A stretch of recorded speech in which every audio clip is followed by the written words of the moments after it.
এই আল্লাহ রাব্বুল আলামিন হচ্ছেন এমন, তিনি আছেন, তিনি ছিলেন, তার সব আছে। চোখ আছে, হাত আছে, পা আছে, সবই আছে। কোরআন শরীফের মধ্যে এগুলি আছে। কিন্তু কি রকম আছে এই প্রশ্ন করা জায়েজ নাই। তার কাইফিয়াত ভিন্ন। আল্লাহ পাকের সব রয়েছে, তিনি সব দেখতে পাচ্ছেন। তিনি সমস্ত সৃষ্টিকুলের স্রষ্টা। বিশ্ব চরাচরের চারিদিকে অসংখ্য নিদর্শন আছে, যা চিন্তা করলে পরে আল্লাহ পাকের অস্তিত্বকে উপলব্ধি করা যায়। কিন্তু যারা পাগল, অর্থাৎ যাদের চিন্তা শক্তি কম, এত কিছু দেখার পরেও তাদের ইমানে, তাদের মাথার ভিতরে আল্লাহর অস্তিত্ব ঢোকে না। একজন বেদুইনকে জিজ্ঞাসা করা হলো, বেদুইন, বদবি, গ্রাম্য লোক, কলেজে পড়ে নাই, ইউনিভার্সিটিতে পড়ে নাই, সায়েন্স ল্যাবরেটরিতে রিসার্চ করে নাই, এমন একজন গ্রাম্য বদবিকে জিজ্ঞাসা করা হয়েছিল, আল্লাহর অস্তিত্বের প্রমাণ স্বরূপ তুমি কিছু বলতে পারো কিনা, আল্লাহ আছে নাকি? ওই গ্রাম্য লোক বললেন, ছাগলের ছোট ছোট পায়খানার বড়িগুলি, কি বলেন, ছাগলের পায়খানা ট্যাবলেটের মতো না, ক্যাপসুলের মতো। কোন জায়গায় ছোট্ট ছোট্ট ছাগলের বিষ্ঠাগুলি দেখলে পরে যে দেখে সে বুঝতে পারে এখানে ছাগলেরা থাকে। গাধার পায়খানার স্তূপ দেখলে পরে মানুষ বুঝতে পারে এখানে গাধারা বাস করে। পায়ের চিহ্ন দেখলে মনে করা যায় এখানে কোনো মানুষ হেঁটে গিয়েছিল। এই ছোট ছোট জিনিস দেখলে পরে যদি ছাগল, গাধার, মানুষের অস্তিত্ব বোঝা যায়, তাহলে ওই বিরাট আকাশ, এই বিশাল জমিন, গাছপালা, তরুলতা দেখে কেন বোঝা যাবে না যে স্রষ্টা একজন আছেন? কেন বোঝা যাবে না? একটা বেদুইন, লেখাপড়া করে নাই, স্কুলে কলেজে পড়ে নাই, এই লোকটি হাসান আইয়ুব, মিশরের এক নাম করা লেখক, তার কিতাবের মধ্যে লিখেছেন, আজকেই পড়লাম আমি। আমার বন্ধুগণ, আল্লাহ রাব্বুল আলামিন এই পৃথিবীর বুকে অসংখ্য তার নিদর্শন রেখে দিয়েছেন। দেখো আর বোঝো, ইন্না ফি খালকিস সামাওয়াতি ওয়াল আরদি ওয়া ইখতিলাফিল লাইলি ওয়ান নাহার, নিশ্চয়ই আকাশ সৃষ্টি আর জমিন সৃষ্টি আর রাতের দিনের ভিতরে যে পরিবর্তন হয়, এর ভিতরে আল্লাহ রাব্বুল আলামিনের নিদর্শন রয়েছে। আর কি, ওয়াল ফুলকিল্লাতী তাজরি ফিল বাহরি বিমা ইয়ানফাউন নাস, সমুদ্রের ভিতরে জাহাজগুলি মানবতার কল্যাণকারী, মানুষের সাহায্যকারী অসংখ্য দ্রব্য নিয়ে লোহার এই বানানো, কাঠের বানানো জাহাজগুলি যে সমুদ্রে চলাচল করে, এগুলিকে দেখে, এগুলি দেখার পরে, আকাশ এবং দেখা, জমিন দেখার পরে মনের ভিতরে কি ভাবান্তর হয় না? নিশ্চয়ই এর পেছনে কোনো স্রষ্টা আছে, যার নাম আল্লাহ রাব্বুল আলামিন। যার নাম কি? আল্লাহ রাব্বুল আলামিন। আমার দেশে কলেজ, ইউনিভার্সিটিতে পড়ুয়া বহুত ছেলে পেলে আছে, পড়াশোনা করে, মাস্টার ডিগ্রি করে এসেছে, এসে বলে কদ্দুর আর পড়ছে, বড় জোর 2 খান বিজ্ঞানের বই, 2.5 খান ভূগোলের বই, 3.5 খান ইংরেজি বই পড়ে টড়ে এসে বলে, ভাই সব বুঝে ফেলেছি। বলে, বাবা কি বুঝেছো? কয়, দেয়ার ইজ নো গড, স্রষ্টা বলতে কেউ নাই। কয়, নাউজুবিল্লাহ। বন্ধুগণ, কিসমত যদি ভালো হয়, সামান্য জিনিসের ভিতরে আল্লাহর নিদর্শন খুঁজে পায়। ইমাম জাফর সাদেক, তার কাছে এক নাস্তিক এসেছে। নাস্তিক বলছে, তার সঙ্গে ঝগড়া হচ্ছিল। সে বলছে আল্লাহ আছে, আমি তো মানি না, আল্লাহ বলতে কেউ নাই। সৃষ্টিকুল চিন্তা করে একটা আল্লাহরে বানাইছে, আসলে আল্লাহ বলতে কেউ নাই। ইমাম জাফর সাদেক তাকে বললেন, আচ্ছা নাস্তিক, তোমার জীবনে কি এমন কোন ঘটনা কখনো ঘটেছে যে তুমি সমুদ্রে চলে যাচ্ছিলে, সমুদ্র পথে চলেছো, আর সমুদ্রে তোমার জাহাজ ডুবি ঘটেছিল, বিশাল ঢেউয়ের মধ্যে পড়েছিলে, এমন কি কোনো ঘটনা জীবনে ঘটেছে? নাস্তিক কিছুক্ষণ চোখ বুজে থেকে বলল, হ্যাঁ, একটা সুন্দর কথা আপনি বলেছেন। আমার জীবনে আমি একবার সদাগরী জাহাজে সমুদ্র অভিযান করেছিলাম। মাঝ পথে প্রচন্ড ঢেউ সৃষ্টি হলো, ঢেউয়ের মুখে জাহাজটা ডুবে গেল। তারপর নাবিক সাথী সঙ্গী নিয়ে মনে করেছিলাম যে বেঁচে থাকব। শেষ পর্যন্ত নাবিক হারিয়ে গেল, সাথী সঙ্গী হারিয়ে গেল। একটা তক্তা কোন রকম করে বুকের সাথে জড়িয়ে সাঁতরাতে লাগলাম। প্রচন্ড এক ঢেউ এসে আমার শেষ অবলম্বন এ তক্তাটাও আমার কাছ থেকে ছিনিয়ে নিয়ে গেল।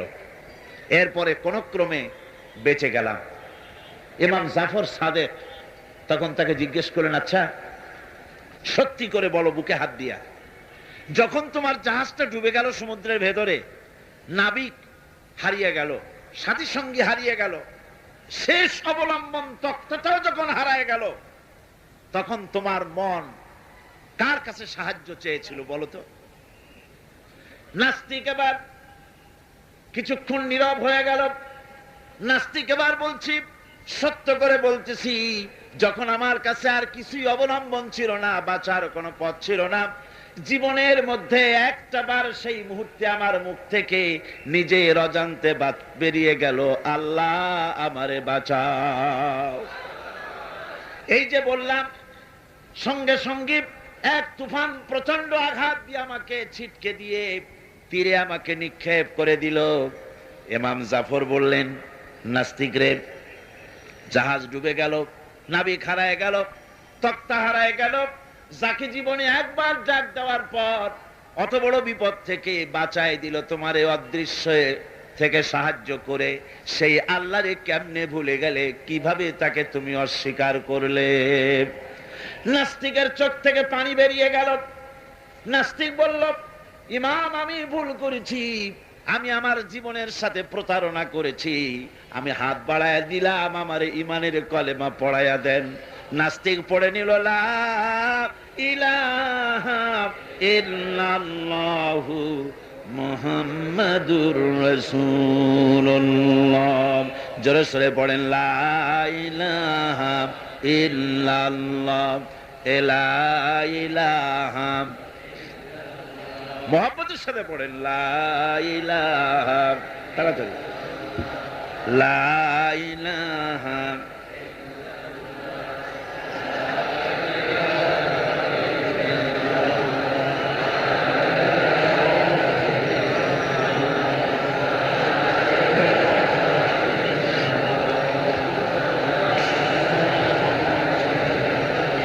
লা ইলাহা ইল্লাল্লাহু মুহাম্মাদুর রাসূলুল্লাহ।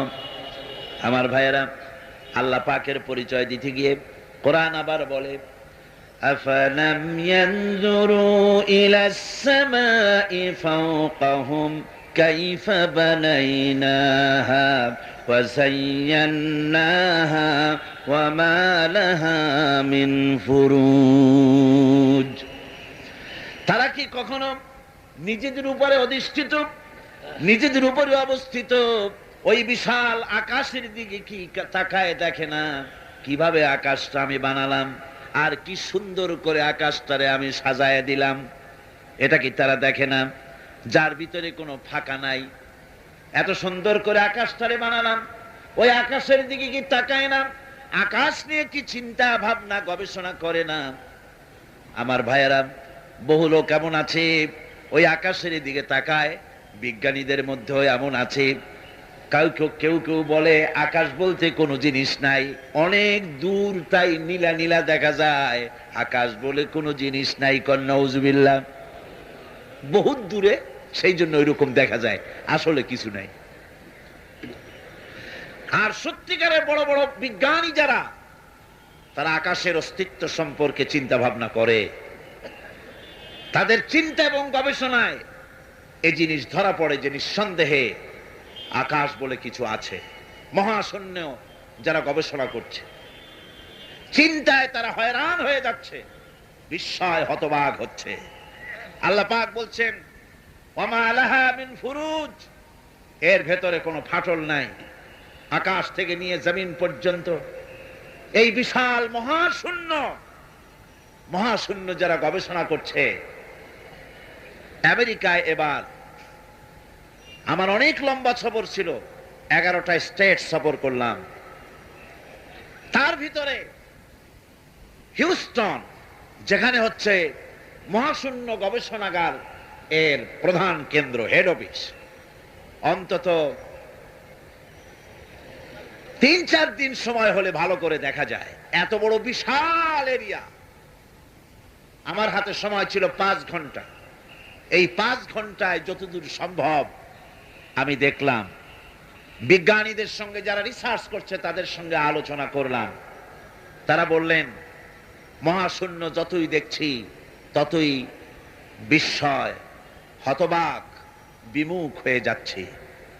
এই যে পৃথিবী, এই পৃথিবীটা মহাবিশ্বের তুলনায় একটা মার্বেলের চাইতে বড় কিছু নয়। মার্বেল চেনেন তো? এই যে ছেলেরা রাস্তায় খেলাধুলা করে, এই পৃথিবীটা একটা মার্বেলের চাইতে বেশি কিছু নয় মহাশূন্যের তুলনায়, মহাবিশ্বের তুলনায়। বিশাল এই মহাশূন্যে রয়েছে গ্যালাক্সি। এক একটা গ্যালাক্সির ভিতরে, মিল্কি ওয়ের ভেতরে রয়েছে সহস্র সহস্র বিলিয়ন মিলিয়ন ট্রিলিয়ন তারকা।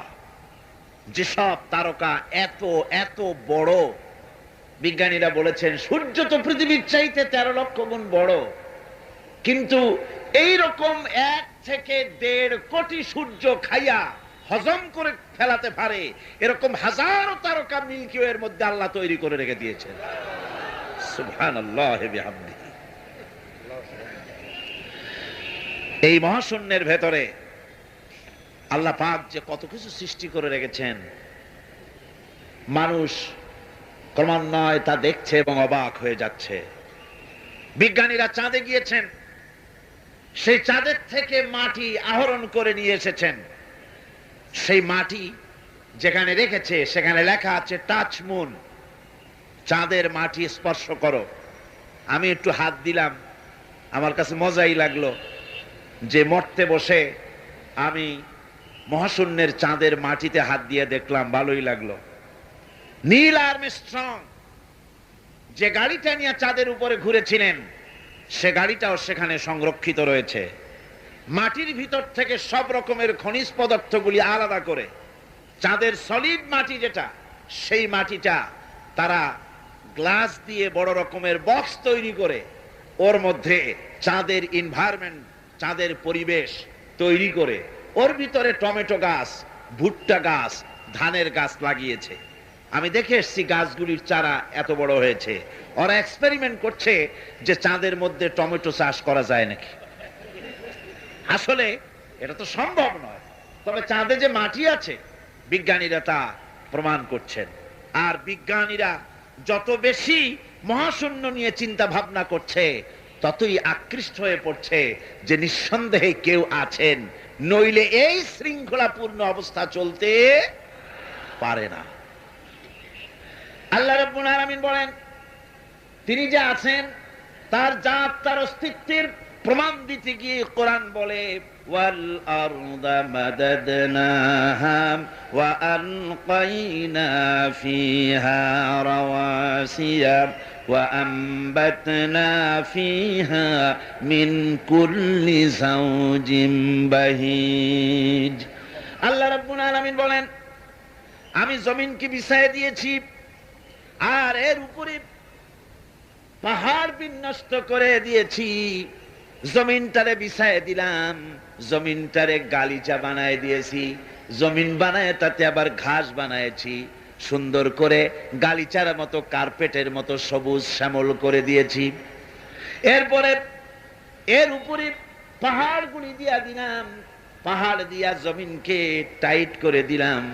তাবসিরাতান ওয়া যিকরা লিকুল্লি আবদিন মুনীব।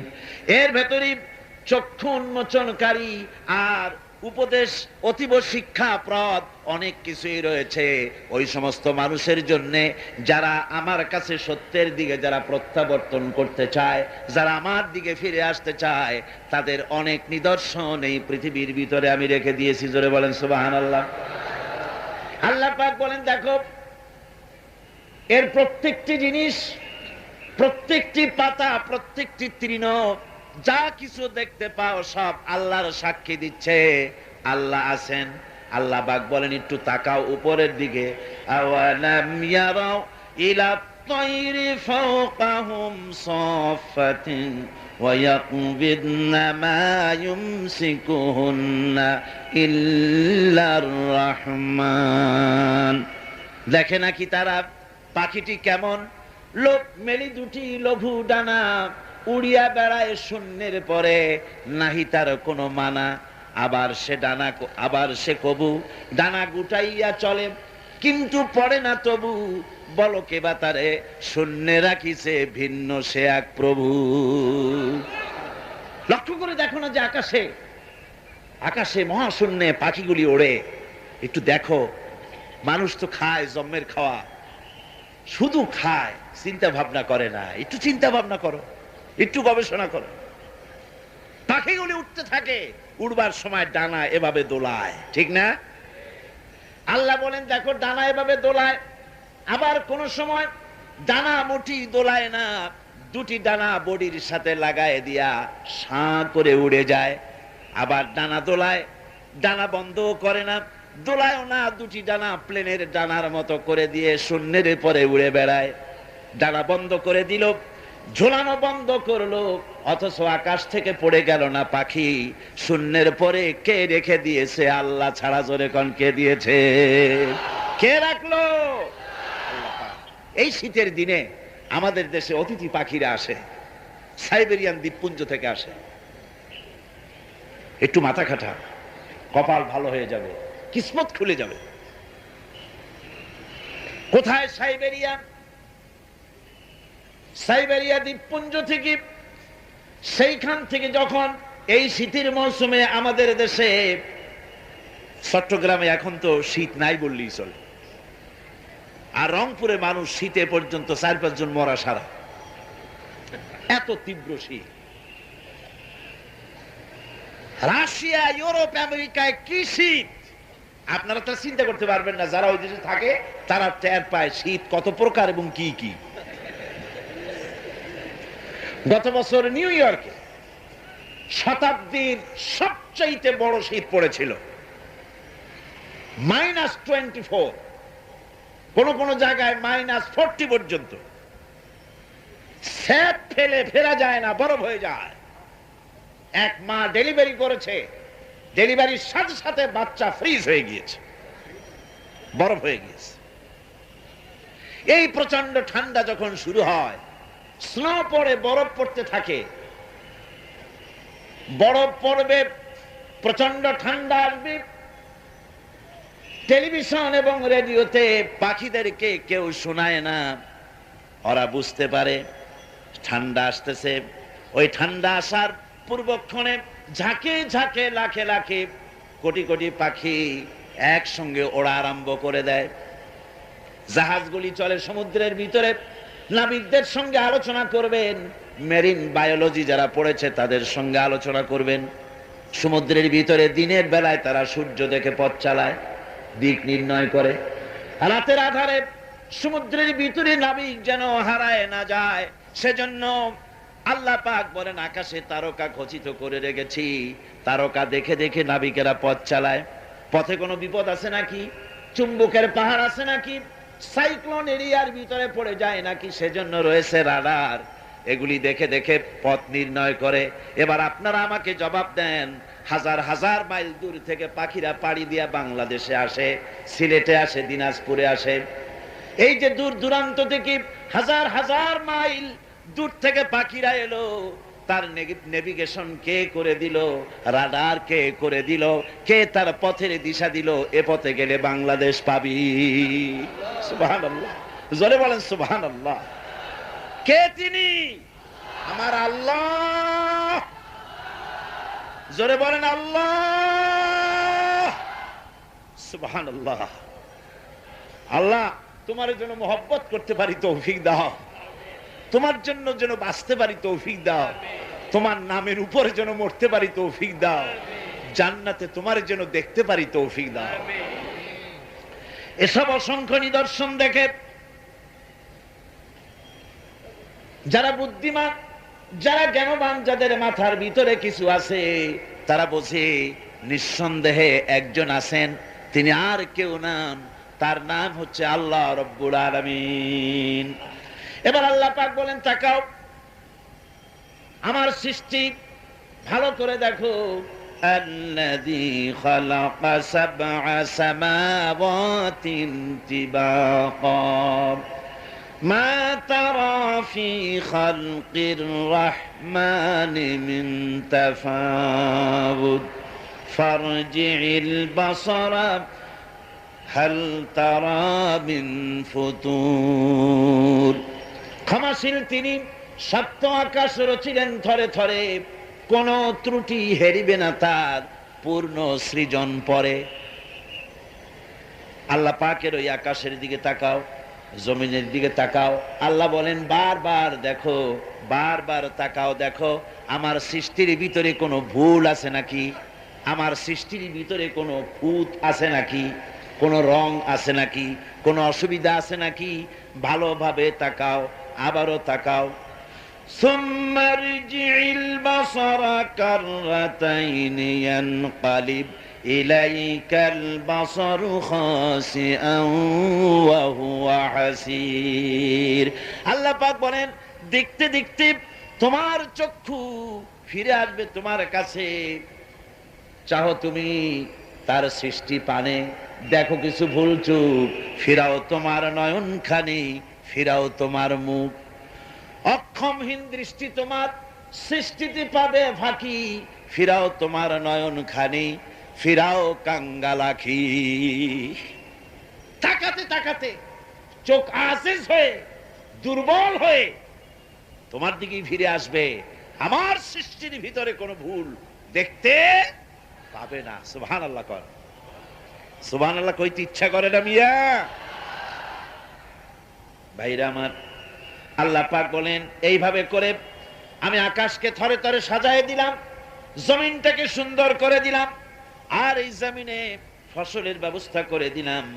ফল হলো, কি সুন্দর সুন্দর করে ফল আমি দান করলাম। আল্লাহ পাক বলেন ওয়া আয়াতুল লাহুমুল আরদুল মাইতাতু আহইয়াইনাহা ওয়া আখরাজনা মিনহা হাব্বান ফামিনহু ইয়াকুলুন।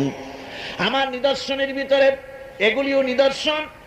মৃত্যু জমিনকে আমি জিন্দা করে দেই, আর তার ভিতর থেকে তোমার রিজেক উৎপন্ন করি। এর মধ্যে কি কি বানালাম? ওয়াজআলনা ফিহা জান্নাতিম মিন নাখিলিন ওয়া আ'নাবিন ওয়া ফাজ্জারনা ফিহা মিনাল উয়ুন। সুন্দর করে এই জমিনের উপরে মরা জমিনকে জিন্দা করে তাতে খেজুর বাগান লাগালাম, খেজুর দিলাম, আঙ্গুর দিলাম, বেদানা দিলাম, কত রকমের ফল ফলারি আমি সুন্দর করে দিলাম। জমিন থেকে ঝর্ণা ধারার পানি আমি উচ্ছারিত করে দিলাম। লিয়াকুলু মিন সামারিহি ওয়া মা আমিলাতুহু আইদিহিম আফালা ইয়াশকুরুন। এই সমস্ত ফল তোমরা খাও। এবার বলো এর কোন একটি ফল কি তোমার নিজের হাতের বানানো নাকি? তুমি বানাইছো? এই যে বেদানা, আঙ্গুর, আপেল যা কিছু খাও, কার বানানো?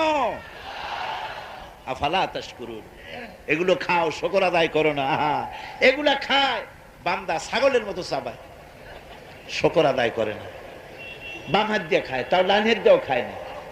আল্লাহর নাম নিয়ে খায় না, বাম হাত দিয়ে খাওয়া এটা নাকি একটা কি স্টাইল, সোজা কথা।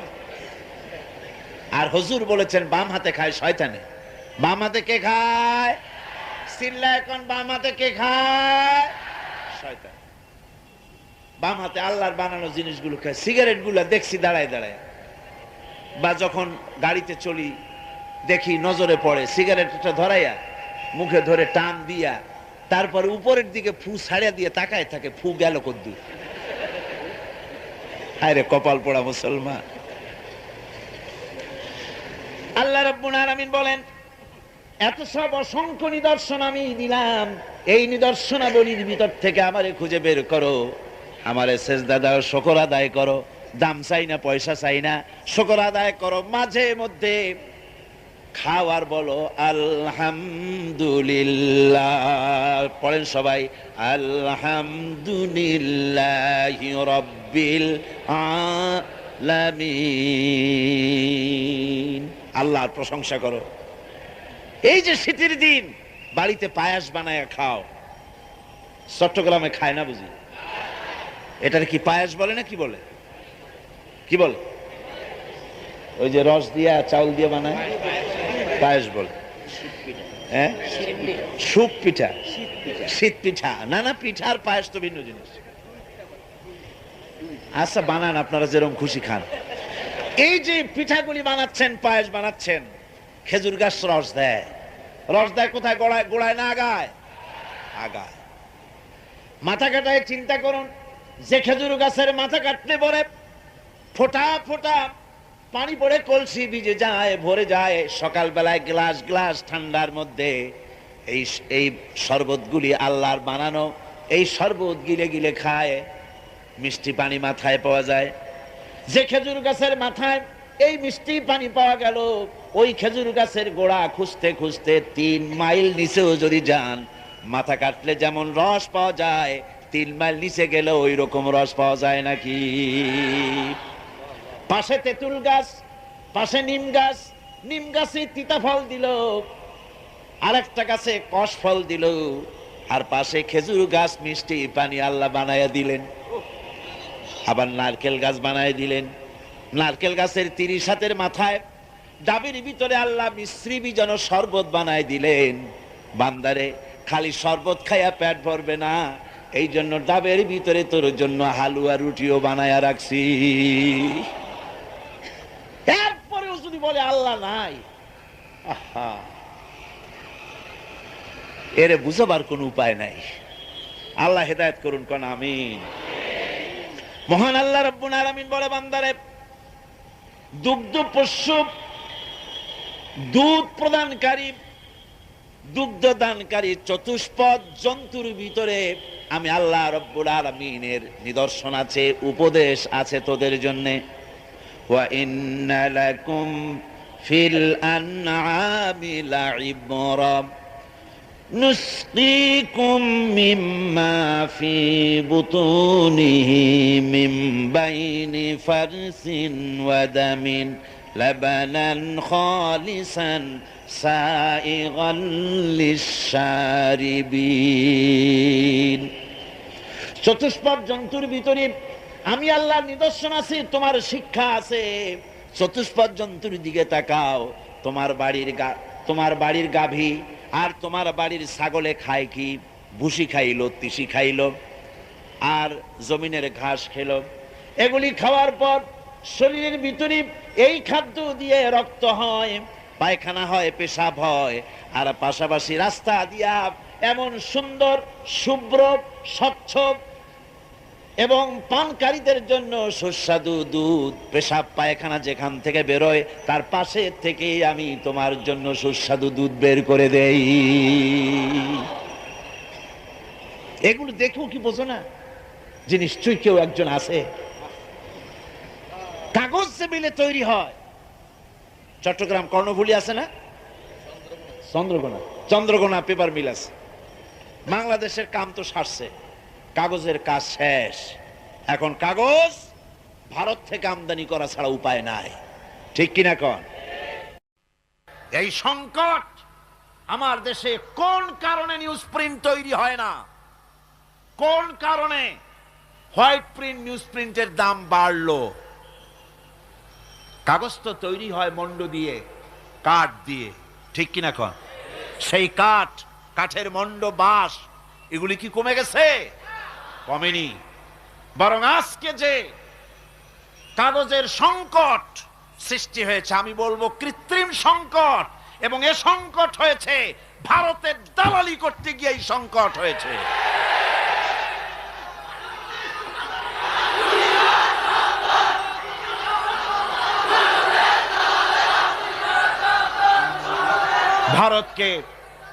ভারতকে সুযোগ দেওয়া হচ্ছে। এখন বাংলাদেশের লেখকরা ভারত থেকে কাগজ ছাপায় আনতেছে, ভারত থেকে বই ছাপিয়ে আনতেছে, ভারতীয় কাগজ দিয়ে, পচা কাগজ। বাংলাদেশের কাগজের পায়ের কাছে দাঁড়াতে পারে না ভারতীয় কাগজ। সেই কাগজ আজ মার খেয়ে গেছে। ছোট্ট ছোট্ট বই কিনতে হয় জনগণকে 60 টাকা 70 টাকা দিয়ে। এই সংকট, আজকে দেশে প্রতিযোগিতা হচ্ছে ভারতের দালালি কে কত বেশি করতে পারে। বন্ধুগণ, ভারতের দালালি এই বিষয় আমার আজকের বিষয় না, এ বিষয় আর এক সময় বলবো ইনশাআল্লাহ। কাগজের কথা বলতেছিলাম। কাগজ তৈরি হয় কেমনে আমি দেখেছি। কাগজের মিলের ভিতরে আমাকে ঢুকায় দেখানো হয়েছে কাগজ কেমনে বানানো হয়। বাঁশগুলি আর কাঠগুলি ইলেকট্রিক হিটে পানির মতো গলে যায়, আর 3-4টা নেটে ছাঁকনি দিয়ে বহু কায়দা কানুন করে পাতলা হয়ে ফর্মের মধ্যে এসে আস্তে আস্তে কাগজের রূপ নেয়। গাছ দিয়ে কাগজ তৈরি হলো, বাঁশ দিয়ে কাগজ তৈরি হলো, পাটের খড়ি দিয়ে, মন্ড দিয়ে কাগজ তৈরি হলো। এতগুলো নেট থাকে, ছাকনা থাকে, যাতে করে কোনো আবর্জনা না আসে, কাগজটা যেন প্লেন হয়। এত ছাকনা দেওয়ার পরেও কাগজে কলম দিয়ে লিখতে গিয়ে নিপের সাথে মাঝে মধ্যে আবর্জনার সাথে অ্যাক্সিডেন্ট হয়ে যায় না? এত সাবধানতা অবলম্বন করার পরেও কাগজের ভিতরে আবর্জনা দেখা যায়। এবার বলেন, গাভী আর ছাগলে ঘাস খেলো, কুটা খেলো, বসি গেল, তিসে গেল, জীবন ভর দুধ খেলেন, একদিন বলেন বুকে হাত দিয়া বলেন কোনদিন দুধের মধ্যে একটা ঘাসের কণাও পেয়েছেন নাকি? আল্লাহ রাব্বুল আলামিন বলেন, বান্দারে এত সুন্দর করে খাওয়ালাম, আমার শুকর কেন আদায় করলি না? দুধ খা আর আমার শুকর আদায় কর। বল আলহামদুলিল্লাহি রাব্বিল আলামিন। জোরে সোরে জিকির করেন আল্লাহর লা ইলাহা ইল্লাল্লাহ, লা ইলাহা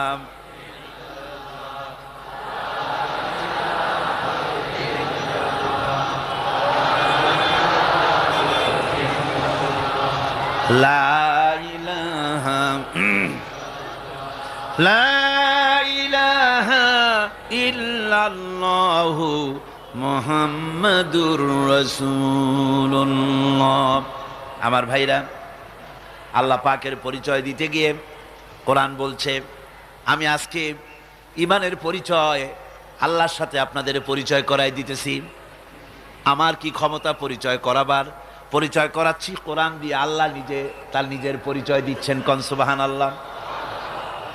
আল্লাহ রাব্বুল আলামিনের পরিচয় দিতে গিয়ে রব্বুল আলামিন বলতেছেন, আফারাআইতুম মা তাহরুসুন আআনতুম তাজরাউনাহু আম নাহনুজ যারিউন। তোমরা কি কখনো চিন্তা করে দেখেছো যে তোমরা যে বীজ বপন করো মাটিতে, এর থেকে কে বীজকে উদ্গত করে দেয়? এই বীজকে কে উদ্গত করে দিল মাটি থেকে? কে দিল? কে দিল? এই বীজ জমিন থেকে তুমি উদ্গত করলে না আমি করেছি? আল্লাহ বলেন, আমি উদ্গত করলাম। জমিনে বীজ উদ্গত হয়ে গেল, আর এই বীজ দিয়ে আমি ফসল দিলাম।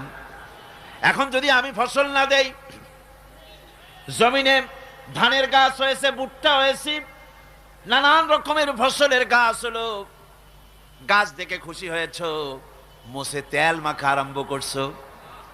অনেকে চিন্তা করে এবার ধান বেশি হয়েছে, যাত্রা দেব, থিয়েটার দেব, গুনাগার বিবির গান শুনবো, ফসল বেশি হয়েছে।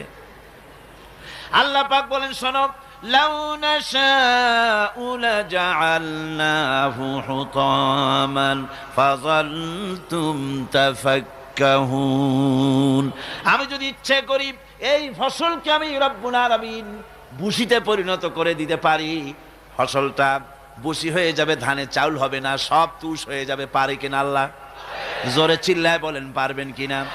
আমি ইচ্ছা করলে এটা করতে পারি। তখন তুমি আমার বিরুদ্ধে কি অ্যাকশন নেবা? করবাটা কি? সারা দুনিয়ার মানুষ যদি আল্লাহর বিরুদ্ধে অনশন ধর্মঘট করে তাতে আল্লাহর কিছু আসে যায় নাকি? আল্লাহ বলেন জমিনের ফসল যদি সব তুষে পরিণত হয়ে যায় তখন তোমরা বলবে ইন্না লামুগরামুন, আমাদের উপরে তো উল্টা দণ্ড হয়ে গেল, হায় রে সর্বনাশ। বাল নাহনু মাহরুমুন, আমরা তো বঞ্চিত হয়ে গেলাম। কপালে হাত মারবা, চিৎকার করবা, আর কোনোই লাভ হবে না। ইচ্ছে করলে আমি জমিনের ফসল নষ্ট করে দিতে পারি। এরপরে লক্ষ্য করো, এই যে সুমিষ্ট পানি পান করো, কি বলেন? আমরা যে পানি পান করি, তৃষ্ণা যখন লাগে কি খাই? তৃষ্ণা লাগলে কি খাই? আমরা পানি পান করি। আহারে কি সুন্দর পানি! আল্লাহ রাব্বুল আলামিন বলেন আফারাআইতুমুল মাআল্লাযী তাশরাবুন আআনতুম আনসালতুমুহু মিনাল মুজনি আম নাহনুল মুনজিলুন। এই যে পানি তোমরা পান করো, আকাশ থেকে পানি কে বর্ষণ করে? তুমি করো না আমি আল্লাহ করি? কে করে? চিল্লায় কোন? চিৎকার দিয়া মুসলমানের মতো বলেন কে করেন? কবি কি সুন্দর করে বলেছেন, কবি কি সুন্দর করে বলেছেন, এই সুন্দর ফল, এই সুন্দর ফুল, এই সুন্দর ফল, মিঠা নদীর পানি, খোদা তোমার মেহেরবানি। সুবহানাল্লাহ। এরাও কবি। এরা কি কবি? সত্যিকারের কবি, ভালো কবি, যারা আল্লাহর গুণ কীর্তন করে। সুবহানাল্লাহ গণ। এরাই ছিল আসল কবি।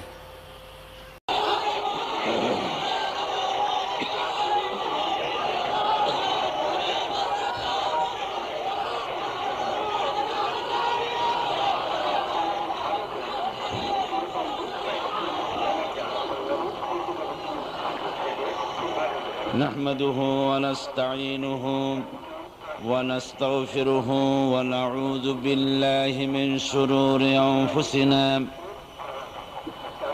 ومن سيئات أعمالنا من يهد الله فلا مضل له ومن يضلله فلا هادي له ونشهد أن لا إله إلا الله وحده لا شريك له ونشهد أن سيدنا وحبيبنا ومولانا محمدا عبده ورسوله الذي أرسله بالحق بشيرا ونذيرا وداعيا إلى الله بإذنه وسراجا منيرا فقد قال الله تعالى في كلامه المجيد وفرقانه الحميد أعوذ بالله من الشيطان الرجيم بسم الله الرحمن الرحيم إن الله وملائكته يصلون على النبي يا أيها الذين آمنوا صلوا عليه وسلموا تسليما اللهم آمين ربنا ظلمنا أنفسنا وإن لم تغفر لنا وترحمنا لنكونن من الخاسرين رب العالمين চট্টগ্রাম সমাজ কল্যাণ পরিষদ কর্তৃক আয়োজিত বার্ষিক তাফসীরুল কোরআন মাহফিলের আজকের এই দ্বিতীয় দিবসে বিশাল এই জনতা নিয়ে তোমার দরবারে হাত তুলেছি। মেহেরবানি করে দুরুদ ও সালাম টুকুন সোনার মদিনায় নবী পাকের রওজা মুবারকে পৌঁছে দাও। তাম পৃথিবীর মাটির নিচে যত মুমিন মুমিনাত শুয়ে আছেন তাদের আরো আর পরে সওয়াব পৌঁছিয়ে দাও রব্বুল আলামিন। এ মাহফিলের আয়োজন যারা করেছেন আর শোনার জন্য যারা এসেছেন, কিয়ামতের দিন মুসিবতের সময় এ মাহফিল আমাদের সকলের জন্য নাজাতের ওসিলা বানিয়ে দিও আল্লাহ। ইয়া রব करम तू अगर करे वो बात दे जुबां को जो दिल पर असर करे। रब्बना तक़ब्बल मिन्ना इन्नका अंतस समीउल अलीम व तुब अलैना इन्नका अंतत तव्वाबुर रहीम। सुब्हान रब्बिका रब्बिल इज्जति अम्मा यसिफून व सलामुन अलल मुरसलीन আলহামদুলিল্লাহি রাব্বিল আলামিন। আজকের মাহফিলের সম্মানিত সভাপতি, বিশিষ্ট আলেমে দ্বীন, মুফাসসিরে কোরআন, শাইখুল হাদিস আল্লামা হযরত মাওলানা শামসুদ্দিন সাহিব আতালাল্লাহু উমরুহু ওয়া বারাকাল্লাহু ফি হায়াতি,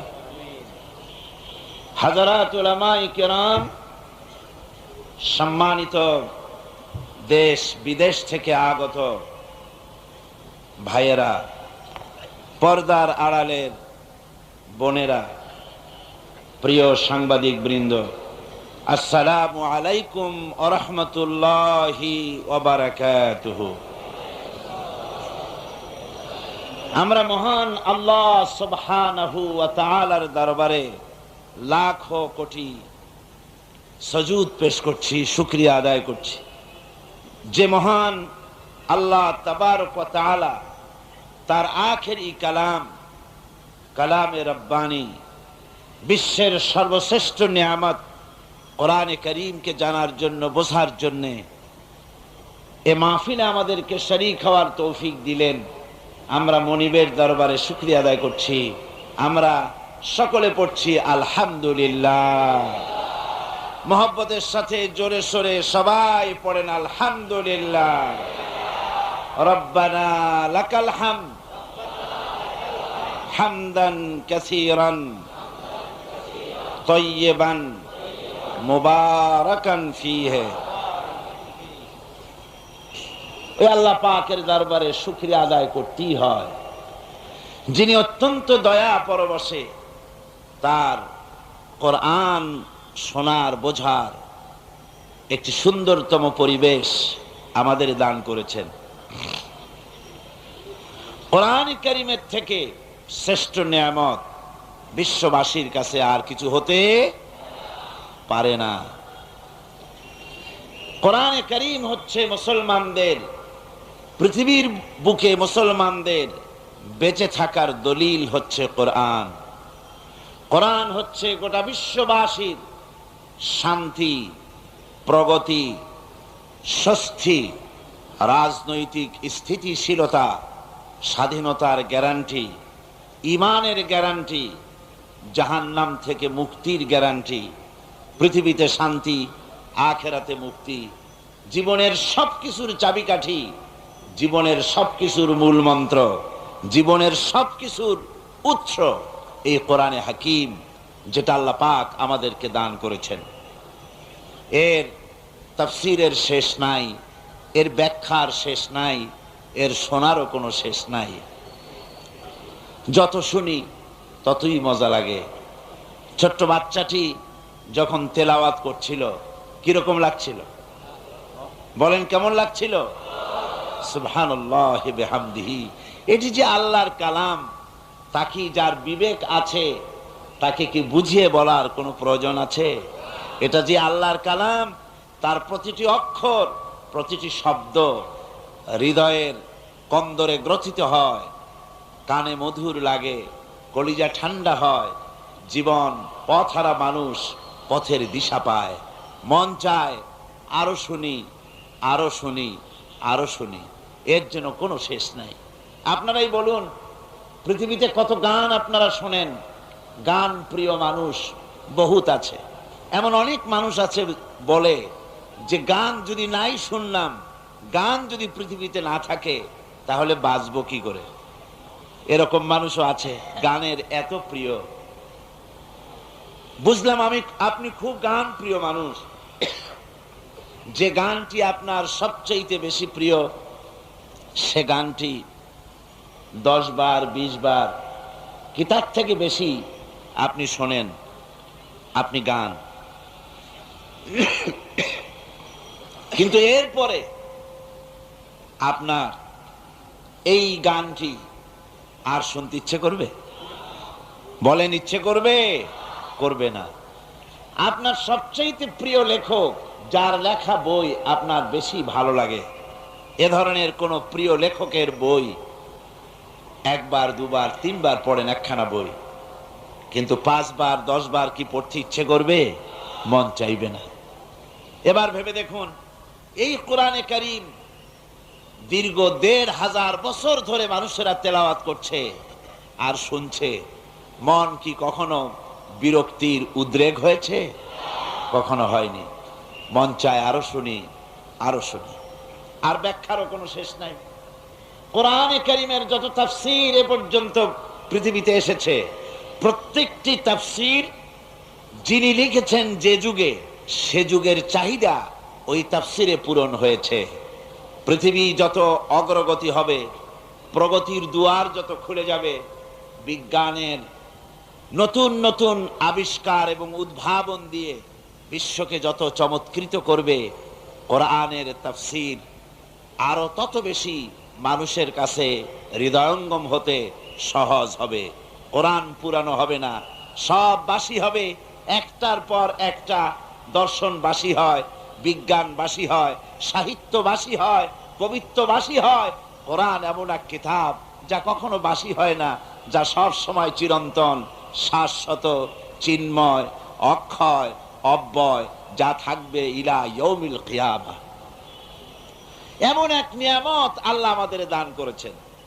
আমি এসে অধ্যাপক মুফিজ সাহেবের ওয়াজ শুনতেছিলাম, কোরআনের কথা তিনি বলতেছিলেন। আল্লাহ পাক তার হায়াত দারাজ করুন।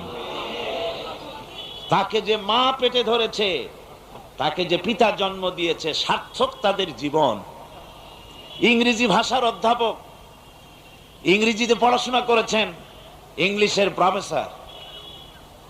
তিনি যখন বক্তব্য রাখেন, হৃদয় স্পর্শ করে, মন থেকে দোয়া আসে, সন্তান তো এরকমই হওয়া উচিত। আল্লাহ পাক তার প্রতি রহম করুন, সবাই বলি আমিন। বন্ধুগণ, কোরআনে কারীমের ব্যাখ্যার কোনো শেষ নাই। প্রতি যুগে যতই তাফসীর বেরোচ্ছে, যুগের চাহিদা পূরণ হচ্ছে, আলহামদুলিল্লাহ। আল্লাহ রাব্বুল আলামিন বলেন, আমার নবী, আমার এই কোরআন সম্পর্কে আপনি মানুষকে শোনায় দেন।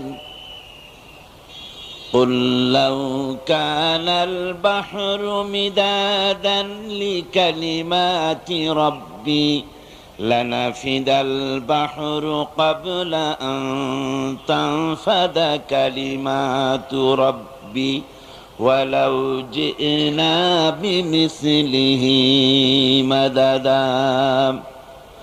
আল্লাহ পাক বলেন, নবী আপনি বলুন, আমার রবের কালিমার ব্যাখ্যা লেখার জন্য যদি তামাম পৃথিবীর সমস্ত সমুদ্র আর মহাসমুদ্রের পানিগুলি যদি কালি রূপে ব্যবহার করা হয়, আর তা দিয়ে যদি আমার রবের কালিমার ব্যাখ্যা লেখা শুরু হয়ে যায়, লিখতে লিখতে তামাম পৃথিবীর সমুদ্র আর মহাসমুদ্রের পানিগুলি শেষ হয়ে যাবে, আমার রবের কালিমার ব্যাখ্যা লেখা শেষ হবে না। এমন এক আজিম কিতাব আল্লাহ পাক আমাদেরকে দান করেছেন। আমরা সৌভাগ্যবান জাতি। জোরে সোরে বলেন আলহামদুলিল্লাহ। এটা কি সহজ কথা? এই কিতাব আমার রবের বাণী, সুবহানাল্লাহ। আমার আল্লাহর বাণী, আমার আল্লাহর কথাগুলি সব এখানে লেখা। বিশ্ববাসীর জন্য নতুন করে আর একটি কথাও আল্লাহর পক্ষ থেকে আসবে না। যা বলা দরকার এখানে বলা শেষ হয়ে গিয়েছে। এই কিতাব পৃথিবীর কোন জাতির কাছে নাই। আল্লাহর বাণী অবিকৃত অকৃত্রিম উপায় কারো কাছে নাই, আছে মুসলমানদের কাছে। আলহামদুলিল্লাহ। কার কাছে আছে? মুসলমানদের কাছেই আছে, আর কারো কাছে নাই। চ্যালেঞ্জ, গোটা দুনিয়ার কারো কাছে আল্লাহর বাণী অবিকল ভাবে নাই, আছে কোরআন। আর এই কোরআন শুধু মুসলমানদের জন্য নয়, হুদাল লিন্নাস, হাদা বায়ানুল লিন্নাস, বিশ্ববাসীর জন্য আল্লাহ পাকের আখেরি কালাম। কতই না ভালো হতো যে কোরআন শুনতে এত ভালো লাগে, সেই কোরআনের আইন যদি মানতাম তাহলে দেশ এবং জাতির জন্য তা কত কল্যাণ বয়ে আনত।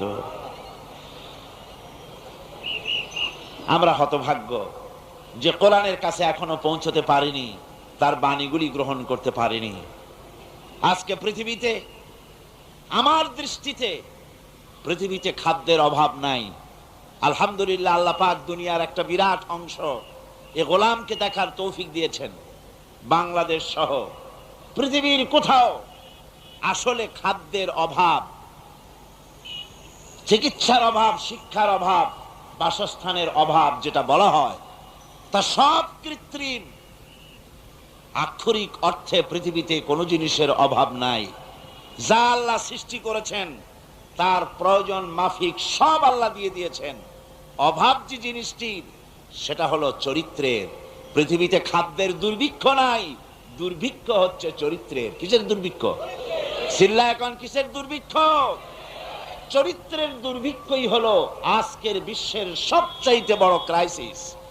এই প্রতিটি সেক্টরে, বিশ্ববিদ্যালয় বলুন, কলেজ বলুন, হাই স্কুল বলুন, প্রাইমারি বলুন, পার্লামেন্ট বলুন, সেক্রেটারিয়েট বলুন, বঙ্গভবন বলুন, রান্নাঘর বলুন, যেখানে যাবেন সর্বত্র আপনার চোখের সামনে যে দুর্ভিক্ষটি ধরা পড়বে তার নাম চরিত্র। চরিত্র আজ কোথাও নাই, চরিত্র হারিয়ে গেছে। এই চরিত্র সৃষ্টি করতে পারে কেবলমাত্র ঈমান। এই চরিত্র কে সৃষ্টি করতে পারে? জোরে কন্যা কে পারে? ঈমানই পারে এই চরিত্রকে ঠিক করে দিতে।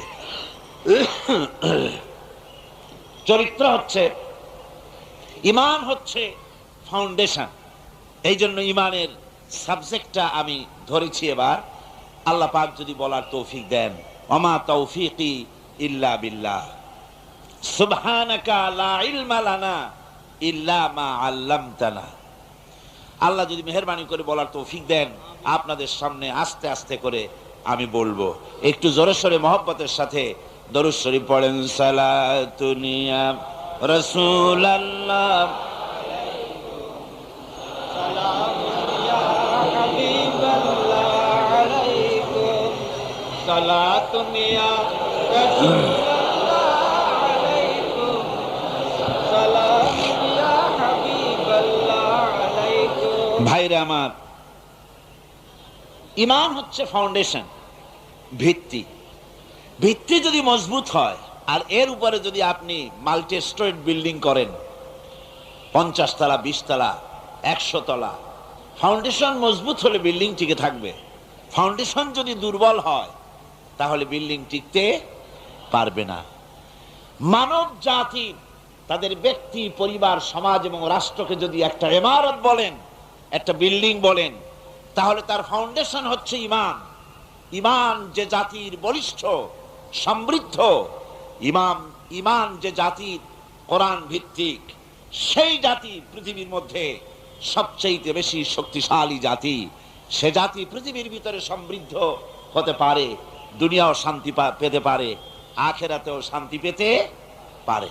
এই জন্য ঈমানের কথাই আমি আপনাদের সামনে বলবো। গতকালকের সাবজেক্ট ছিল ঈমানের পরিচয়, আর আজকের বিষয় হচ্ছে ঈমানের গুরুত্ব, আল্লাহর প্রতি ঈমানের গুরুত্ব। যেহেতু আমি যেখান থেকে শুরু করেছিলাম সেখানে আল্লাহ পাকের বর্ণনা এভাবে ছিল। আল্লাহ পাক এভাবে বলছেন, লাইসাল বিররা আন তুওয়াল্লু বুজুহাকুম কিবালাল মাশরিকি ওয়াল মাগরিবি ওয়ালাকিন্নাল বিররা মান ولكن البر من آمن بالله واليوم الآخر والملائكة والكتاب والنبيين। পূর্ব এবং পশ্চিম দিকে মুখ ঘোরানোর মধ্যেই কোনো কল্যাণ নিহিত নেই। বস্তুত প্রকৃত সৎ কাজ কি? প্রকৃত সৎ কাজটাই হচ্ছে আল্লাহর প্রতি ঈমান। প্রকৃত সৎ কাজ কি? আল্লাহর প্রতি ঈমান। এটা যে কত বড় গুরুত্বপূর্ণ কথা।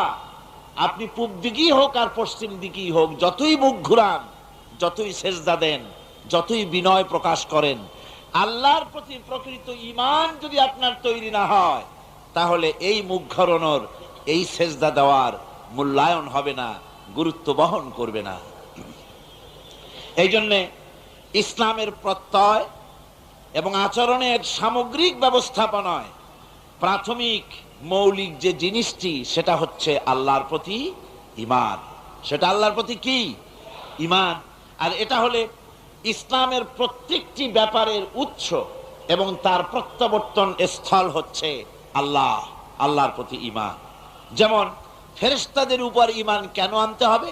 যেহেতু ফেরেশতারা আল্লাহর বানানো ফেরেশতা, এজন্য ফেরেশতাদের উপর ঈমান আনতে হবে। পয়গম্বরের প্রতি ঈমান আনবো কেন? যেহেতু তারা আল্লাহর পয়গম্বর। কিতাবের প্রতি ঈমান আনবো কেন? যেহেতু কিতাব হচ্ছে আল্লাহর বাণী। আখিরাতের উপরে বিশ্বাস, ঈমান আনবো কেন? এই জন্য যেহেতু তা আল্লাহ পাকের শেষ নির্ধারিত বিচারের দিন, সেজন্য। ফরজগুলি মানবো কেন? এই জন্য যেহেতু সেটা আল্লাহর হুকুম। কথা বুঝতে পেরেছেন কিনা? সুতরাং আল্লাহকে কেন্দ্র করে ইসলামের গোটা ব্যবস্থাপনাটা এর উপরে দাঁড়িয়ে আছে। এই একটিমাত্র জিনিসকে যদি জীবন থেকে বিচ্ছিন্ন করা হয়, আল্লাহর প্রতি ঈমানটা যদি জীবন থেকে বিচ্ছিন্ন হয়ে যায়, তাহলে ফেরেশতা, কিতাব, নবী, আখিরাত ইত্যাদির উপরে বিশ্বাস স্থাপন করা সবকিছুই গুরুত্বহীন। ইসলামের আল্লাহর প্রতি ঈমান এমন একটি কেন্দ্রবিন্দু, যা অপসৃত হলে পরে, যা ভুলে গেলে পরে ইসলামের গোটা ইমারতটা চুরমার হয়ে যাবে, ভেঙে চুরে যাবে। মূল বিষয় হচ্ছে আল্লাহর প্রতি ঈমান। মূল বিষয়টা কি? এই গুরুত্বপূর্ণ ব্যাপারটিতে শুধু আল্লাহ আছেন এতটুকুন কথা বিশ্বাস করলে ঈমান আনা হয় না। এত বড় গুরুত্বপূর্ণ বিষয়, শুধু আল্লাহ আছেন এই কথাটুকুন বললেই ঈমানের হক আদায় হয় না। বরং আল্লাহর প্রতি বিশ্বাস স্থাপনের জন্য 4টি শর্তের প্রয়োজন। বলেন কয়টি? আপনাদের কাছ থেকে আমি মাঝে মধ্যে প্রশ্ন করে জবাব নেই, তাতে কি আপনারা বিরক্ত হন নাকি? আমি যে জবাব নেই এই কারণে যে আপনি যদি আমার সাথে সাথে কথার জবাব দেন, তাহলে জিনিসগুলি আপনার মুখস্থ হবে, মনে থাকবে, শোনাটায় কাজ দিবে। সেই জন্য জিজ্ঞেস করছি, আপনারা জবাব দিবেন যে আল্লাহ পাকের প্রতি বিশ্বাস স্থাপনের জন্য শর্ত কটি? 4টি শর্ত। প্রথম হচ্ছে আল্লাহ পাকের জাতকে বিশ্বাস করতে হবে, অর্থাৎ অস্তিত্বকে স্বীকার করতে হবে। 2 নম্বরে আল্লাহর সিফাত বা গুণাবলীকে বিশ্বাস করতে হবে। 3 নম্বরে আল্লাহর ক্ষমতাকে বিশ্বাস করতে হবে। 4 নম্বরে আল্লাহ পাকের হুকুম, আহকাম, বিধিনিষেধ মানতে হবে। এই 4টি শর্ত যদি পুরা করা যায়, তাহলে আল্লাহকে বিশ্বাস করেছি এটা প্রতীয়মান হবে, এটা আল্লাহর কাছে গৃহীত হবে। আজকের বক্তৃতা এই 4টি পয়েন্টের উপরেই সীমাবদ্ধ থাকবে ইনশাআল্লাহ। প্রথমেই বলতে চাই আল্লাহ পাকের জাতের কথা। একথা অকট্টভাবে প্রমাণিত সত্য যে এই দুনিয়া, এই বিশ্বলোক, এই বিশ্ব চরাচর এমনি এমনি কিছুই তৈরি হয়নি। এ সব কিছুর পেছনে একজন স্রষ্টা আছেন, যার নাম আল্লাহ। জোরে বলেন, তার নাম কি? আচ্ছা ভাই, আল্লাহর নাম নিতে আপনাদের কোনো শরম আছে? কোনো ভয় করে? কোনো লজ্জা করে নাকি? তাহলে চিৎকার দিয়ে মহব্বতের সাথে বলেন, আকাশ জমিনের সবকিছুর নিয়ন্ত্রণকারী এবং স্রষ্টা কে? সুবহানাহু ওয়া তাআলা। আল্লাহ সুবহানাহু ওয়া তাআলা তিনি সবকিছু সৃষ্টি করেছেন এবং সবকিছুর নিয়ন্ত্রণ করছেন। তিনি এক উচ্চ মহান শক্তি, যে শক্তি অপ্রতিদ্বন্দ্বী, যে শক্তির মোকাবেলায় এই পৃথিবী কোনো কিছুই তার মোকাবেলায় টেকে না। সেই আল্লাহ পাক তিনি ছিলেন, তিনি আছেন, তিনি থাকবেন। তার কোনো শুরু নাই, তার কোনো শেষ নাই। আর তার ক্ষমতার প্রতিদ্বন্দ্বী আকাশেও নাই, জমিনেও। এই কথাটি আল্লাহ রাব্বুল আলামিন ছোট্ট একটি সূরার ভিতরে সুন্দর করে মানুষকে শুনিয়ে দিয়েছেন। কুল হুয়াল্লাহু আহাদ। আমার সাথে সবাই পড়েন, কুল হুয়াল্লাহু আহাদ আল্লাহুস সামাদ লাম ইয়ালিদ ওয়া লাম ইউলাদ ওয়া লাম ইয়াকুন লাহু কুফুয়ান আহাদ। আল্লাহ রাব্বুল আলামিন বলেন, হে নবী আপনি বলুন, আল্লাহ এক এবং একক, তিনি কারো মুখাপেক্ষী নন, তাকে কেউ জন্ম দেয় নাই, তিনিও কাউকে জন্ম দেন নাই। আকাশ আর জমিনে আল্লাহ রাব্বুল আলামিনের সমকক্ষ কেউ নাই। তিনি এক এবং একক। কোরআনে কারীম আল্লাহর পরিচয় সম্পর্কে কোরআন বলতেছে, যালিকুমুল্লাহু রাব্বুকুম লা ইলাহা ইল্লা হুয়া খালিকু কুল্লি শাই। যালিকুমুল্লাহু রাব্বুকুম, এই হচ্ছে আল্লাহ, যিনি তোমাদের রব। সুবহানাল্লাহ, সুবহানাল্লাহ বলেন। ইনি হচ্ছেন আল্লাহ, যিনি তোমাদের রব। তিনি ছাড়া কোনো ইলাহা নাই, তিনি সব কিছুই সৃষ্টি করেছেন। ফা'বুদুহু ওয়া হুয়া আলা কুল্লি শাইইন কাদির।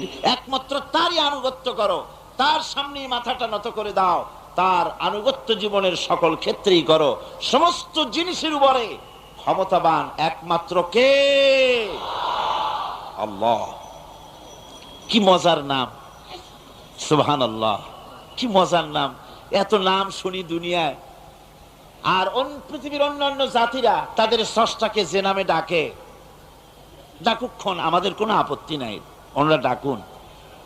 কিন্তু দেখুন, সেই নামগুলি উচ্চারণের ভিতরে ওনাদেরকে জিজ্ঞাসা করেন এতে মজা কেমন লাগে, অর্থটা কি দাঁড়ায়। যেমন খ্রিস্টানেরা স্রষ্টাকে বলে গড। এখন গড, যে গড এই শব্দটা যদি আপনি উল্টায় দেন তাহলে কি হয়ে যায়? হায় রে কপাল, কি বেকায়দা।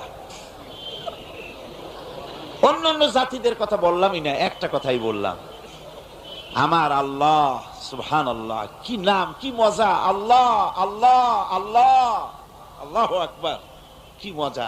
যত শোনা যায় ততই মজা লাগে।